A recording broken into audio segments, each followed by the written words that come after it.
नमस्ते। आज हम बात करेंगे पारंपरिक शिक्षा और ऑनलाइन शिक्षा के बारे में।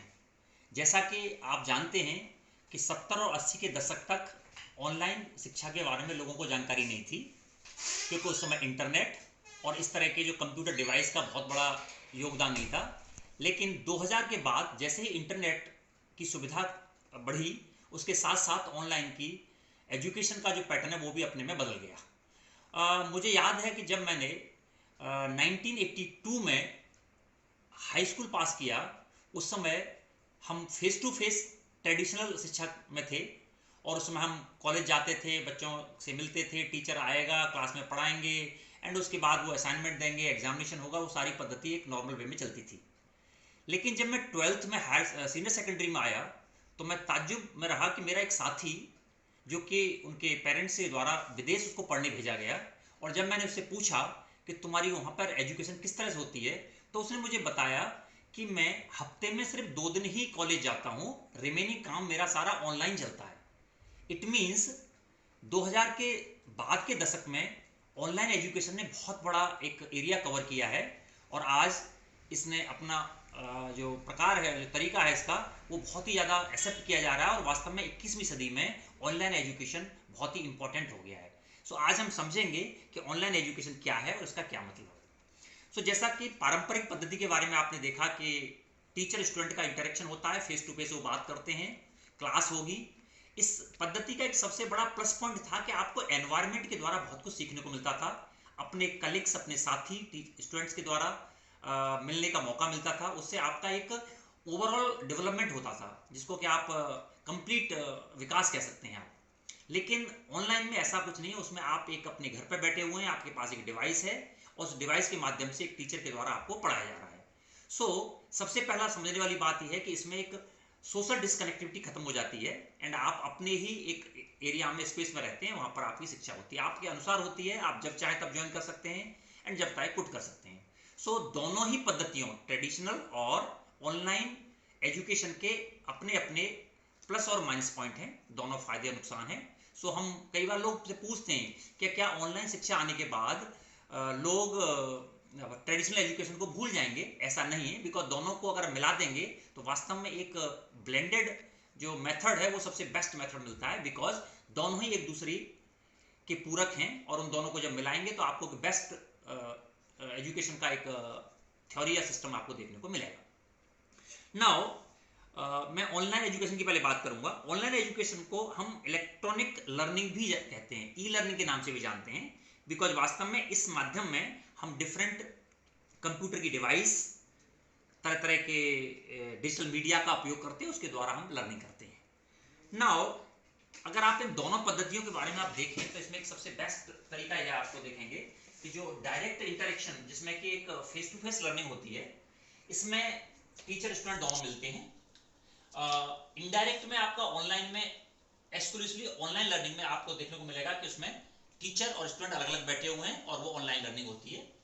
नाउ इन दोनों को आप मिला देंगे तो ये एक ब्लेंडेड लर्निंग की फॉर्म में आपको देखने को मिलेगा।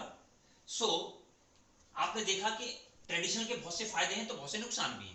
ट्रेडिशनल का सबसे बड़ा नुकसान ये है कि एक्चुअली टीचर जब पढ़ाने खड़ा होता है तो उसे क्लास में बैठे 30 बच्चों का लेवल समझना होता है और वो किसी एक लेवल को मेंटेन करके पढ़ाना शुरू करता है। अब ऐसी स्थिति में जो बच्चे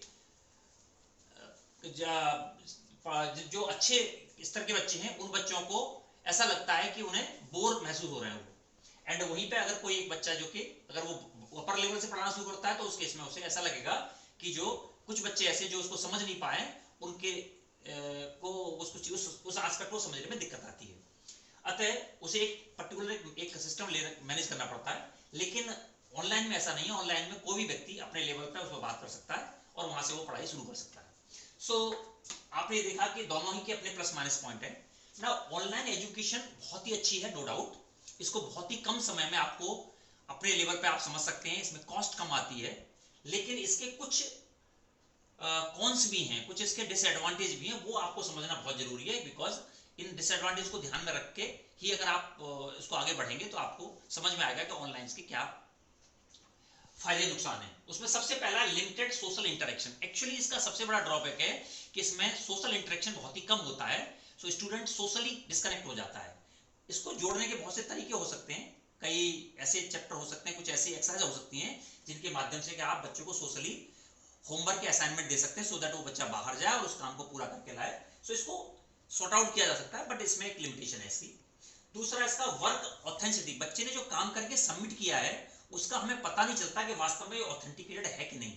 इसको हमारी भाषा में हम प्लेजरिज्म बोल सकते हैं। सो उसने कहीं से कट पेस्ट किया है, उस कॉपी को जमा किया है, वो उसमें होने की संभावना होती है। इवन देन इसका भी एक तरीका है कि आप ऑनलाइन किसी भी बच्चे के द्वारा सबमिट किए हुए काम को ये चेक कर सकते हैं कि उसने कहीं से उसकी कॉपी या कट पेस्ट तो नहीं किया है। सो वो हो तक सकता है, लेकिन ये हर समय पॉसिबल नहीं है, अतः ये इस ऑनलाइन एजुकेशन का एक लिमिटेशन है। Third, effectiveness of the assessment. Actually जब आप असेसमेंट करते हैं बच्चे का तो आपको समझ में नहीं आता कि उसने कहीं से चीटिंग की है कि नहीं की है। सो कई बार बच्चा एक जगह से दूसरी जगह देख के, बिकॉज कई बार उसने अपना वीडियो ऑफ कर रखा है और वो वहीं पे लिख रहा है और उसको कंप्लीट कर रहा है, सो उस केस में वहाँ आपको ऐसा लगेगा कि उसने वास्तव में एक इफेक्टिवनेस ऑफ असेसमेंट सबमिट नहीं किया है। हाँ, इसके लिए तरीका हो सकता है कि बहुत से एग्जाम जब आप कराते हैं आप ऑनलाइन के, तो उसमें ध्यान रखें कि उसका टाइम जो लिमिट है उसको आप तय कर देंगे, तो उसमें चीटिंग होने की संभावना कम रहती है, एंड क्वेश्चंस को आप सफल भी कर सकते हैं, बदल भी सकते हैं। एंड फोर्थ सबसे इंपॉर्टेंट पार्ट है टेक्नोलॉजी कॉस्ट, बिकॉज इसमें सबसे ज्यादा इंटरनेट, हाई स्पीड इंटरनेट चाहिए आपको, सो उसकी कॉस्ट आपको पे करनी पड़ती है। तो कई बार आपको ये इसके कौन सा आपको मिलेंगे, डिसएडवांटेज मिलेंगे, बट इनको अगर आप सॉर्ट आउट कर दें तो ऑनलाइन एजुकेशन अपने में बहुत अच्छी एजुकेशन है। इसमें कम समय में बच्चा अपने घर बैठे हुए किसी भी क्षेत्र तक जा सकता है। सो ये सारी चीजों को ध्यान रखें। जहां तक हायर एजुकेशन का सवाल है, आजकल यूनिवर्सिटी ग्रांट कमीशन ने ऑनलाइन एजुकेशन के कुछ पैरामीटर तय किए हुए हैं। सो अगर उन पैरामीटर को ध्यान में रख के आप ऑनलाइन एजुकेशन करते हैं या कोई भी कॉलेज या यूनिवर्सिटी इसको अप्लाई करती है, तो आई थिंक इसमें कहीं कोई दिक्कत नहीं है और एक बहुत ही बेस्ट तरीका ये आगे साबित होगा। एंड मुझे उम्मीद है कि आगे आने वाली जनरेशन के लिए ये सबसे अच्छा होगा। हाँ, ऑनलाइन एजुकेशन को लेने के लिए सबसे तीन चीजों का सबसे मुख्य होना बहुत जरूरी है। नंबर वन, एक तो आपका सेल्फ डिसिप्लिन, मोटिवेटेड होना बहुत जरूरी है, बिकॉज उसमें आपको अपने को उस क्लास के टाइमिंग के हिसाब से वहां पर अटेंड करना होगा। सेकेंड थिंग, आपको टेक्नोलॉजी से फ्रेंडली होना चाहिए, आपको टेक्नोलॉजी समझ में आना चाहिए। एंड थर्ड थिंग, आप जिस कोर्स को करने जा रहे हैं उसकी ऑथेंसिटी, उसकी उपयोगिता को समझें एंड देन उसके बाद ज्वाइन करें। तो आई होप कि ये ऑनलाइन एजुकेशन सबसे बेस्ट तरीका हो सकता है और आई होप कि भविष्य में इसका बहुत अच्छा एक